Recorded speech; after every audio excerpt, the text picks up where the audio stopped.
Antonio, bigla ninyong naalala si Miss Acosta at si Mr. Antonio. Tama ba yun? Ba't nagkaganon? Nung una, hindi ninyo maalala. Pagkatapos nun, naalala na ninyo. Pwede ko Ano po ba talaga ang naaalala ninyo? Para klaro tayo. Pwede po ba nating balikan po kung yung transcript po talaga? Kasi baka po, mamaya, baka lang po, I'm sorry, may iba pong issue before. So, ibig sabihin, hindi siya unusual, regular occurrence. Alin po ba? Kasi later on, sinabi din ninyo, nabasa ko lang sa transcript, not DepEd only, but with all of our clients. Anong tinutukoy po ninyo doon? Kasi nakakalito kung unusual ba ito o regular, katulad na nabanggit ninyo sa House. With all due respect, Your Honor, may I be recognized? What is the pleasure of the During the Blue Ribbon Committee, a certain Jean Abaya was called as a resource person. As I recall, she was then the operations head of Landbank Shaw and assumed the position of department manager thereafter. I understand, of course, that the prosecution has the right to choose your witnesses.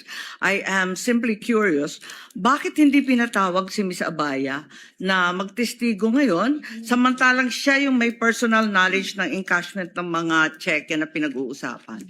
Your Honor, the at Honorable that- Chua may respond. Thank you, Your Honor. Your Honor, at that time, when this check was encash, si Ma'am po, ang ating pong testigo, siya po ang branch manager. Hindi po si yung nabanggit po ninyo. Yes, alam ko na siya yung branch manager, pero yung operations head at that time, si Jean Abaya. As a matter of fact, she was even able to say that the entire amount of the checks was withdrawn each encashment. So, ang lumalabas doon sa House hearing, kung naaalala kong maigi, si Miss Abaya ang direktang nakipag-deal kay Miss Acosta, di ba? Your Honor, kung maririnig po natin yung kanyang salaysay, siya po kasi yung nakikipag-coordinate sa OBP. Siya In fact, nakikipag-coordinate or sino ang direktang nakikipag-usap kay Miss Abaya? Kung ganon. Kay Miss Acosta, sorry. Di ba si Jean Abaya? Pwede po Yun ang akong sumagot. pagkaintindi ko doon sa House hearing eh. Pwede po akong sumagot. Yes, please. Si Jean Abaya po, siya po yung next in rank nung ako po ay branch Siya manager. yung- Next in my rank. Oo, yeah. Opo. Pero siya ba yung direktang nakipag-deal kay Miss Acosta ng DepEd? Ako po ang direktang sa OVP po.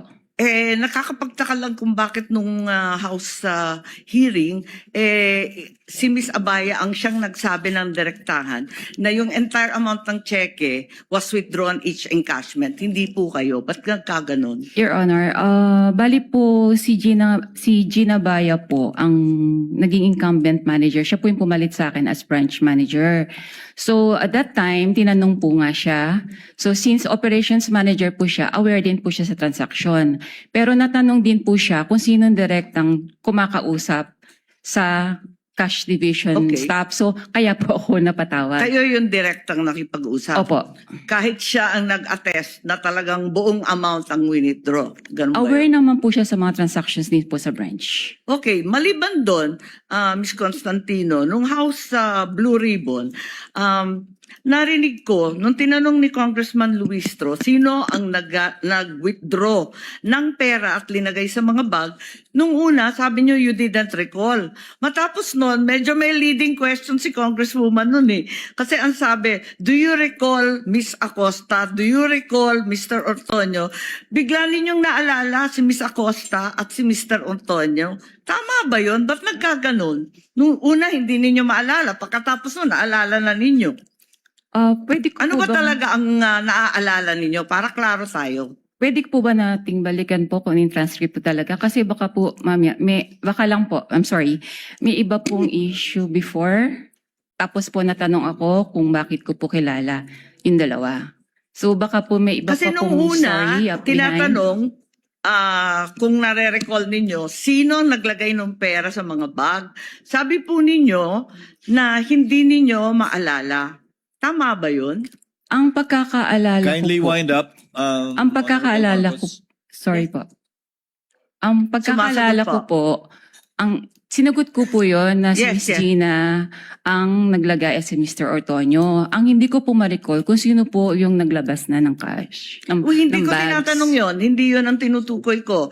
Ang tinutukoy ko, yung paiba-ibang sagot. Kasi nung una sabi nyo, hindi niyo maalala kung sino naglagay ng pera sa bag. Pagkatapos nung binanggit sa inyo, do you recall Miss Acosta, do you recall Mr. Ortonio? Naalala ninyo kung sino naglagay na yung dalawa? Bakit ganon? Yun lang po. Ang Kindly wind up, pagkakaalam, ma'am. ang pagkakaal- Considering that Miss Acosta is allegedly the payee, bakit hindi niyo yun naalala kaagad? Doon ako nagtataka.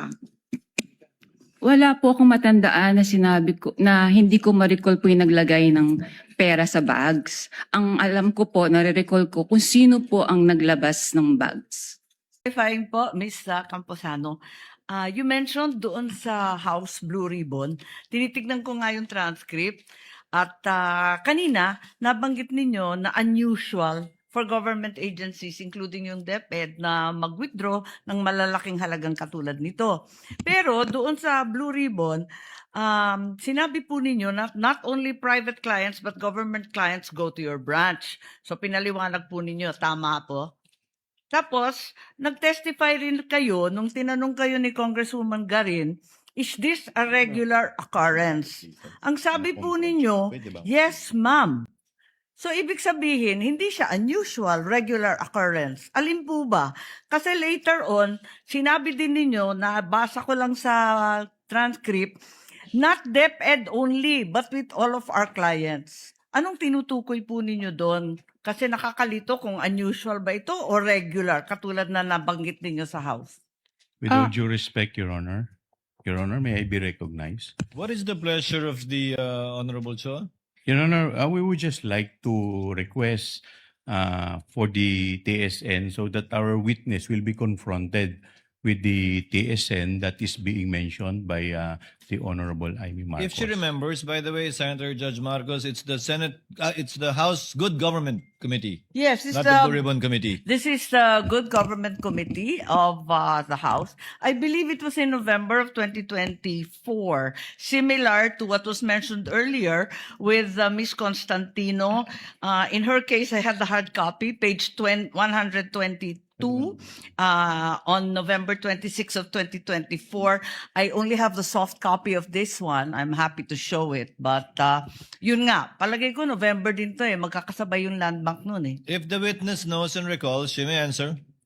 Naalala po ba ninyo yung pagtanong ni Congresswoman Garin tungkol dito na is this a regular occurrence? At yung biglaan ninyong sagot, yes ma'am.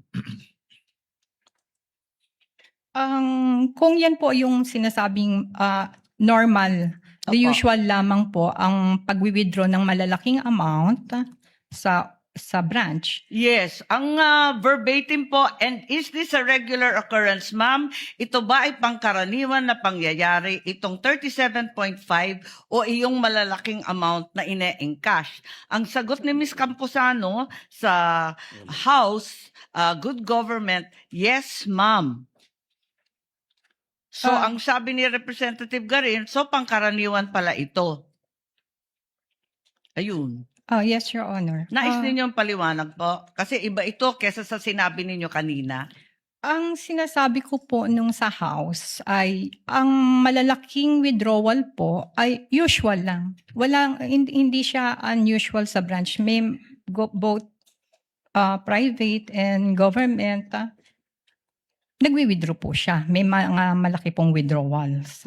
So may malalaki talagang withdrawal na nagiging regular occurrence at paminsan-minsan, whether private or public, yan ang ginagawa sa branch po ninyo.